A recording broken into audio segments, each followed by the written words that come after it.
بسم الله الرحمن الرحيم.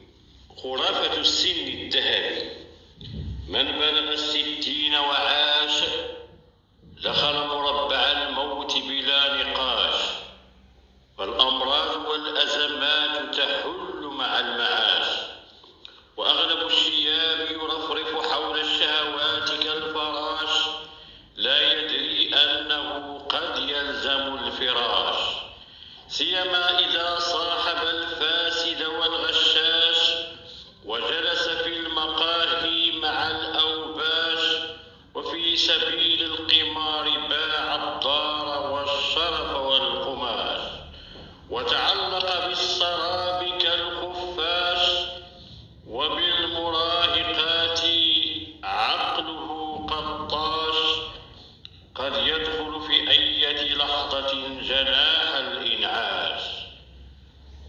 المرجو الاشتراك في القناة تشجيعا لنا لنستمر، وجزاكم الله عنا كل خير.